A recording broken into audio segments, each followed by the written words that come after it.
went for photo. Who is the guy? And he told me he wrote extensively. I said, okay, I remember him.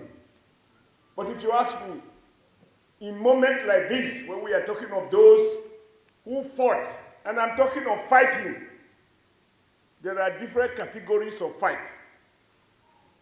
The man who fought and gave his all, sacrificed his business, in my opinion, is the late Ghani Fawhimi.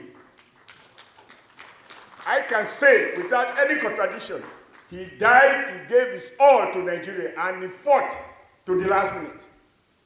He went to Gashua, which was reported to be the most deadly prison in Nigeria, where he has to wrestle with rats and rabbits. I will argue today, from the little I know now about cancer, that some of those exposure may well have contributed to cancer, which was wrongly diagnosed in Nigeria before they found out that it was cancer. I hear it was already a stage 4. If we don't stand up in his memory, then I'll withdraw my standing for the other African writer. But while you are standing, I think this should also be shared by Beckouti and Beckouti. This was a professional medical doctor and who gave everything for the struggle. Again, I believe he deserved no more than a minute silence, but that is the way they do it. Sometimes they don't even give 30 seconds. And I do remember, talking of CLO, because it appeared today in celebration of CLO. CLO is one out of many. There was one Chima, Ubani, who recognized that one group can't lay monopoly to the struggle and the commitment to change Nigeria. When I was president of the NLC, we formed what we call Labor Civil Society Coalition, LASCO, so that together, when a plane fly on both engines, it's much more likely to withstand rough weather than when you fly on one engine, even though I'm not an engineer. Ubani left Lagos by road, take a bus, not taxi, to Kano to meet us in a struggle. We both make military speeches there, preparing the people for the D-Day, and together with him, we drove from Kano to Maiduguri, go to Maiduguri 11 p.m., and in between, armed robbers stop us so that they can do their part, and then they let us go. On our way back, he offered, because I was going to go to Yobe, he offered that he will return by road, and he will drive in NSC-1, which is the one I was using. And Chima, Ubani, of CLO, connecting with the Nigerian labor movement, with a shared commitment to civilianize Obasanjo, who didn't know the difference between when he was military leader and a democratic president. Chima paid the supreme price. He died in my official car on his way back to Benin. I mean, to Abuja, so that I can continue to Lagos. Those are the guys who deserve a standing ovation because they paid the price for Nigeria and for genuine democracy. Thank you for obeying small mind order. And you can't sit down. After what you are used to study before judges, including why you have just dismissed.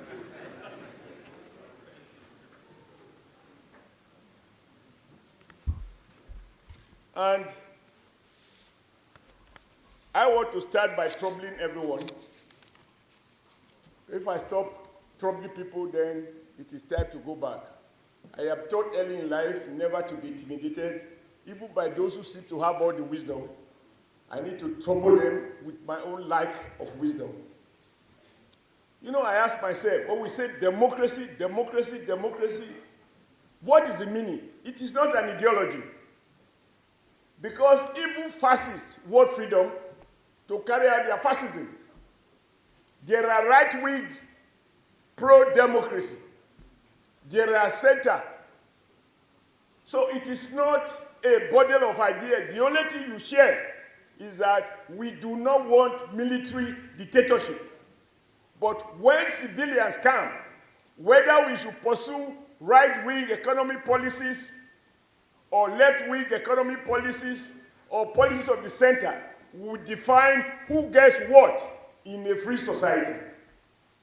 And I'm sure it's clear to us that whether we were united by color to fight colonialism, when the black men take over, we discover that to be black is not to share the same bundle of ideas, which we call democracy.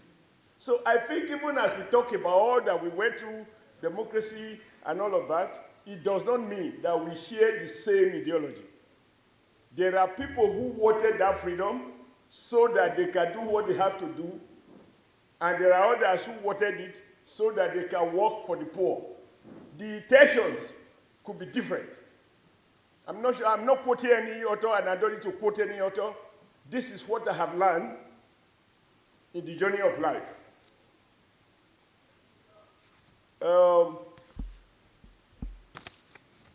I was not going to measure his name, but once you measure my name, I must measure your name. I heard Sowore now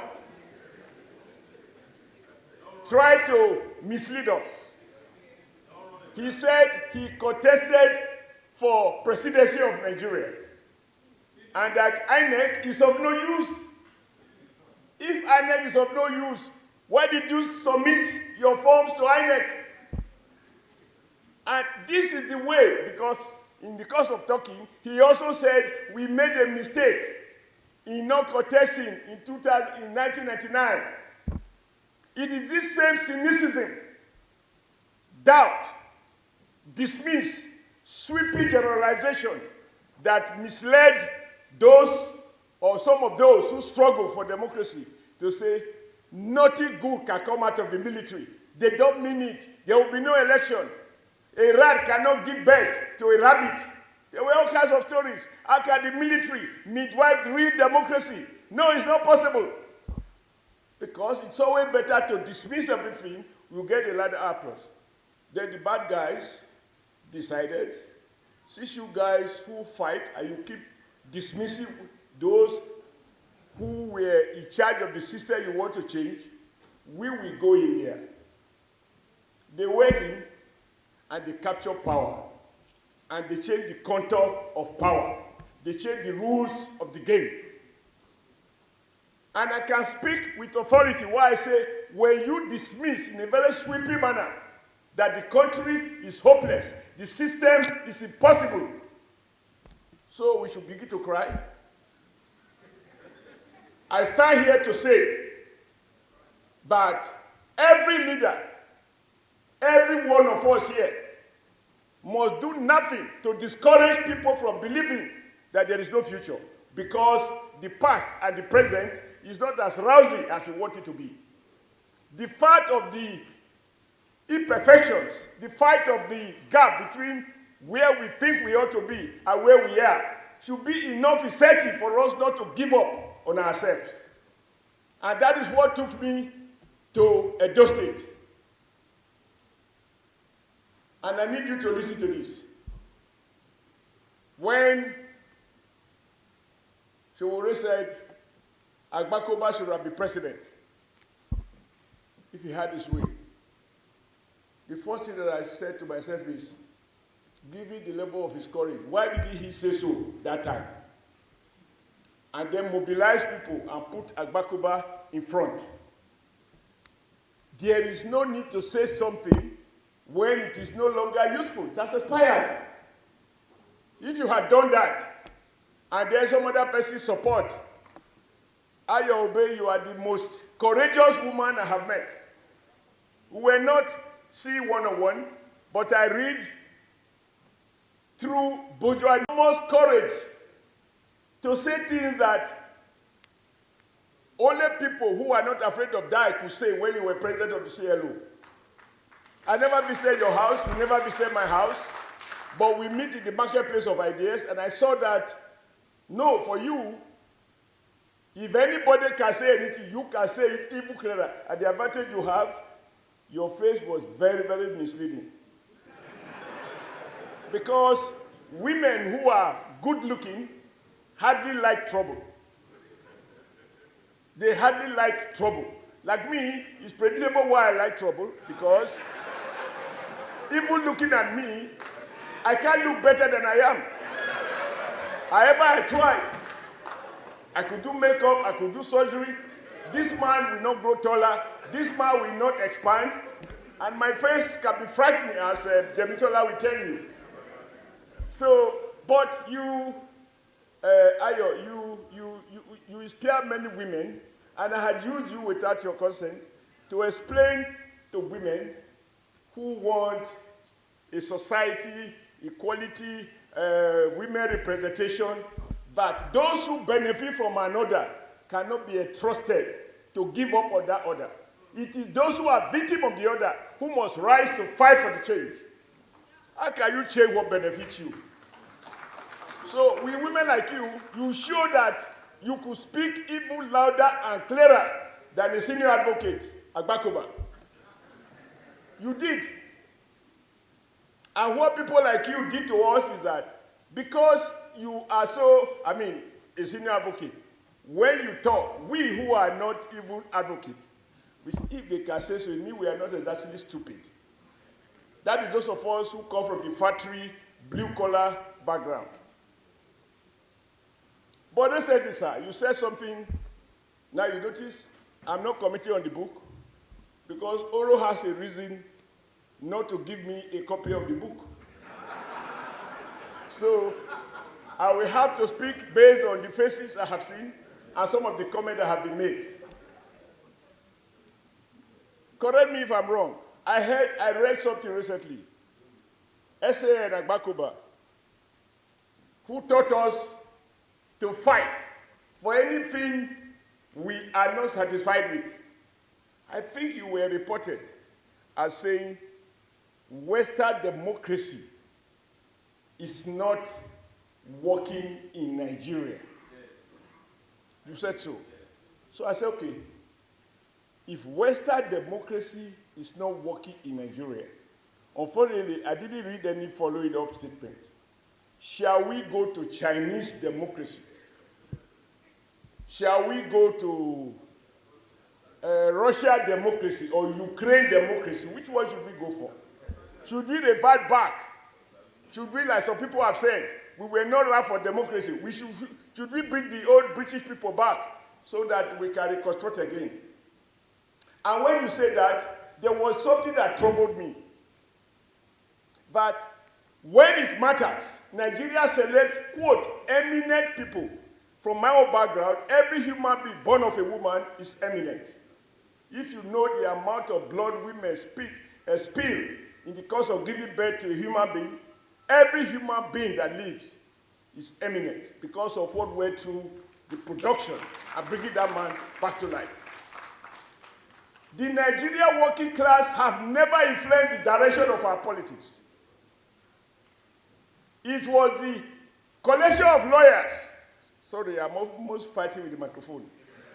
It was the collection of lawyers that wrote to me the law. The 21 wise men, which belong to the elite, who said, parliamentary system is not good for Nigeria. We need a strong government, a strong center. So we move from parliamentary system to democracy, to presidential system. I don't think the working class were called upon to vote because they were not wise. Those who are wise were those lawyers, big men and women who collaborate with the military. And so, without any referendum, it was decreed as follows, that Nigeria shall move from parliamentary system of government to presidential system. Now, this same elite, when the presidency begin to assert executive powers, including signing executive orders, and is not favoring a segment of the elite, then they begin to say, the center is too strong. We need to restructure. We need to develop devolution of powers, and so on and so forth. So I see a country whose elite keep misleading the working people who look up to the elite for direction. Now somebody just told me that even my friend who was a member of the House was secretary to Uche. I was just told that you were secretary to one PDP governor in Imo. Ihedioha, who stole his vote. And the court found that he stole the vote. And you were secretary to that government.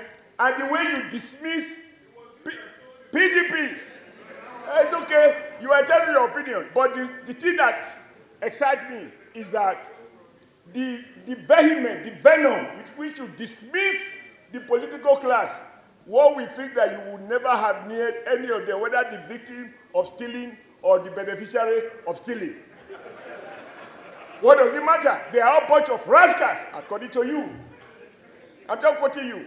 So the point I'm making is that we do need to be careful on occasions like this, not to be so we generalize so much that sometimes I ask myself, who are the angels? I think that even in this confusion, it makes sense that we identify some islands of success. Giving up, you shouldn't. Ghani Fawhimi called on me, not secretly. It was reported by editors that Oshiomhole should go and contest for the presidency of Nigeria. He was supported by Professor Isse Sage and several other rugged, dogged freedom fighters on account of my modest stewardship as president of the Nigerian Labour Congress. In history, whether anybody liked me or not,